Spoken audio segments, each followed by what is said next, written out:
மிக முக்கியமான ஒரு பிரேக்கிங் செய்தி இது. தமிழக அரசு வெளியிட்ட பயிர்க்கடன் தள்ளுபடி அறிவிப்பு ரத்தாகிறது என்பதுதான் மிக முக்கியமான தகவலாக தற்போது பார்க்கிறோம். விரைவில் இந்த பயிர்க்கடன் தள்ளுபடி ரத்தாகி புதிய பயிர்க்கடன் தள்ளுபடி அறிவிப்பு வெளியிட போகிறார் விஜய் என்ற தகவல் தான் நமக்கு உறுதிப்படுத்தப்பட்ட தகவல் கிடைத்திருக்கிறது. கூட்டுறவுத்துறை, அதே போன்று விவசாயத்துறை மற்றும் நிதி அமைச்சகம் ஆகிய 3 அமைச்சக வட்டாரங்களில் நாம் விசாரித்த போது உறுதியான தகவல் நமக்கு கிடைத்திருக்கிறது. அதன் அடிப்படையிலே நாம் இந்த தகவலை தற்போது உறுதியாக வெளியிடுகிறோம். விவசாயிகள் மத்தியிலே கடும் கொந்தளிப்பு ஏற்பட்டது. என்றால் தேர்தல் வாக்குறுதியின் போது விஜய் கொடுத்த வாக்குறுதி வேறு, அதன் பின் தற்போது அவர்கள் வெளியிட்ட பயிர்க்கடன் தள்ளுபடி அறிவிப்பு என்பது முற்றிலும் தலைகீழாக இருந்தது. அதாவது தேர்தலின் போது அவர்கள் என்ன சொன்னார்கள் என்றால், விஜய் தற்போது சிஎம் இருக்கும் விஜய் அப்போது தாவேகா தலைவராக இருந்தார். தாவேகா தலைவராக தேர்தல் பரப்புரையின் போது அவர் கொடுத்த வாக்குறுதி விவசாயிகளுக்கு, சிறு குறு விவசாயிகளுக்கு 5 ஏக்கருக்கு கீழ் உள்ள சிறு குறு விவசாயிகளுக்கு அனைத்து கடன்களும் ரத்து செய்யப்படும், பயிர்க்கடன் அனைத்தும் தள்ளுபடி செய்யப்படும், கூட்டுறவு வங்கிகள் வாங்கிய பயிர்க்கடன் அனைத்தும் தள்ளுபடி செய்யப்படும் என அறிவித்தார். அதே போன்று 5 ஏக்கருக்கு மேல் உள்ளவர்களுக்கு 50% தள்ளுபடி செய்யப்படும் என்ற வகையிலே ஒரு அறிவிப்பினை வாக்குறுதியாக கொடுத்திருந்தார்.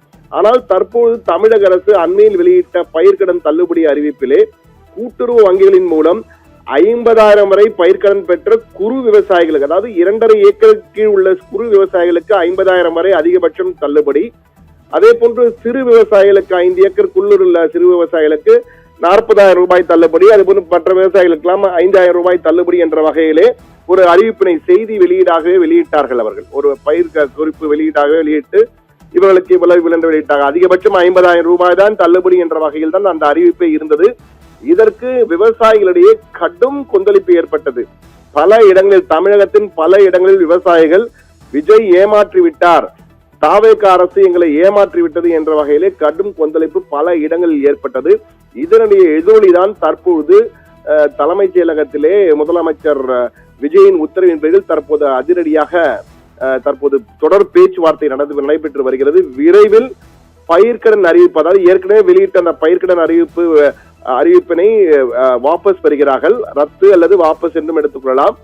பிறகு புதிய பயிர்க்கடன் தள்ளுபடி குறித்த அறிவிப்பை வெளியிட இருக்கிறது அரசு.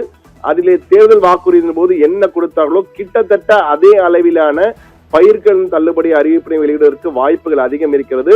இது மத்திய அரசுடன் அவர் சென்று வந்த பிறகு வேளாண் துறை அமைச்சரும் எல்லை சென்று பார்த்து வந்திருக்கிறார். பிறகு RBI வேறு பயிர்க்கடன் தள்ளுபடியிலே சில புதிய விதிமுறைகளை வெளியிட்டிருக்கிறது. எனவே அதற்கு அவர்களுடன் பேசி அதற்கு ஏற்ற வகையிலே விதிகளில் பெரிய பிரச்சனை ஏற்படாத அளவுக்கு இந்த பயிர்க்கடன் தள்ளுபடி அறிவிப்பை வெளியிடுவதற்கு தமிழக அரசு திட்டமிட்டு வருகிறது. முதலமைச்சர் விஜய் தனிப்பட்ட முறையிலே கவனம் செலுத்தி நிதி அமைச்சர், வேளாண் அமைச்சர், கூட்டுறவுத்துறை அமைச்சர் ஆகியோருக்கெல்லாம் தற்போது உத்தரவு போட்டிருக்கிறார். அந்த அடிப்படையிலே தற்போது இவர்கள் அந்த பணிகள் தீவிரமாக நடைபெற்று வருகிறதாம். இன்று செய்தியாளரிடம் பேசும்போது நமது மத்திய நிதியமைச்சர், தமிழக நிதியமைச்சர் மரிய வில்சனிடம் நாம் பேசிய போதும் அவர்கள் இந்த கருத்தை காலையில் நாம் பேசும்போதும் அவர் இந்த கருத்தை நம்மிடம் உறுதியாக தெரிவித்தார். விரைவில் பயிர்க்கடன் தள்ளுபடி குறித்த அறிவிப்பு வெளியாகும், முழுமையான அறிவிப்பு வெளியாகும். RBI விதிகளுக்கு ஏற்ப நாங்கள் அந்த உத்தரவை செயல்படுத்துவோம் என்ற வகையிலே புதிய அறிவிப்பு வரப்போகிறது என அவரும் உத்தரவாதம் கொடுத்தார். அதே போன்று கும்பகோணத்திலே செய்தியாளரை சந்தித்த வேளாண் துறை அமைச்சர் ஆனந்த், இந்த வேளாண் துறை அமைச்சர் ஆனந்த் இந்த கும்பகோணத்திலே செய்தியாளரை சந்தித்த வேளாண் துறை அமைச்சர் வினோத் செய்தியாளரை கும்பகோணத்திலே சந்தித்திருக்கிறார். கும்பகோணத்தில் வேளாண் துறை அமைச்சர் சந்திக்கும் பொழுது செய்தியாளர்கள் இந்த கேள்வியை எழுப்பிய போது, அதாவது பல குறைபாடுகள் இருப்பதாக சுட்டிக்காட்டப்பட்டிருக்கிறது, இது குறித்து தமிழக அரசு ஏதேனும் நடவடிக்கை எடுக்கும் என கேட்ட பொழுது அவர் என்ன தெரிவித்தார் என்பதை தற்போது நாம் பார்ப்போம். பார்த்த பிறகு பேசுவோம். இப்போது தற்போது அவர் என்ன பேசினார், வேளாண் துறை அமைச்சர் வினோத் என்ன பேசினார் என்பதை தற்போது பார்ப்போம். Full Moon Sale காலை 9 மணியிலிருந்து இரவு 12 மணி வரை மே 31 ஒரு நாள் மட்டும்.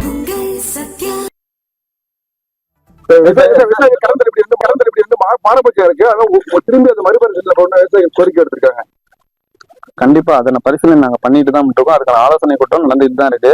விரைவில் அதன் சம்பந்தமான விஷயங்களை தளபதி அவர்கள் அறிவிப்பா கொடுப்பாங்க.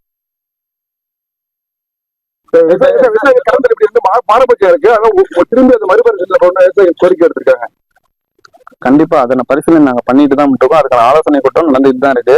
விரைவில் அதன் சம்பந்தமான விஷயங்களை தளபதி அவர்கள் அறிவிப்பா கொடுப்பாங்க.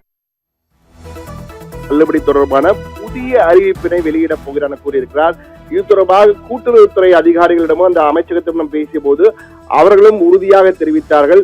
கடும் கொந்தளிப்பு ஏற்பட்டது. கூட்டுறவு கடன் பெற்ற விவசாயிகளிடமிருந்து கடுமையான ஒரு எதிர்ப்பு ஏற்பட்டதை அடுத்து தற்போது தமிழக அரசு விவசாயிகளின் குரலுக்கு பணிந்திருக்கிறது என்ற வகையிலும் விரைவிலே அந்த பயிர்க்கடன் தள்ளுபடி தொடர்பாக புதிய அறிவிப்பு, இந்த ஏற்கனவே அறிவித்த கருத்தினை அறிவிப்பு வாபஸ் பெற்று புதிய அறிவிப்பு வெளியாக இருக்கிறது. அது கிட்டத்தட்ட தேர்தலின் போது வாக்குறுதி விஜய் எப்படி கொடுத்தாரோ அந்த வகையிலே பயிர்க்கடன் தள்ளுபடி குறித்த புதிய அறிவிப்பு வெளியாக இருக்கிறது. அதாவது 5 ஏக்கருக்கு உள்ளே உள்ள சிறு குறு விவசாயிகளுக்கு பயிர்க்கடன் முழுவதும் தள்ளுபடி, 5 ஏக்கருக்கு மேல் இருந்தால் 50% தள்ளுபடி என அறிவித்திருந்தார்கள் தேர்தல் வாக்குறுதியிலே. அதன் அடிப்படையிலே கிட்டத்தட்ட RBI விதிகளுக்கு ஏற்ப அதன் அடிப்படையில் புதிய பயிர்க்கடன் தள்ளுபடி அறிவிப்பு என்பது வெளியாகும் என்றும் இதனை முதலமைச்சர் விஜயே அறிவிப்பார் என்பதும் கூடுதலாக நமக்கு கிடைத்த தகவல். இது உறுதிப்படுத்தப்பட்ட சத்தியம் டிவியின் எக்ஸ்க்ளூசிவ் தகவலாக தற்போது நாம் நேயர்களுக்கும் விவசாயிகளுக்கும் கொடுத்திருக்கிறோம். பிரித்தி.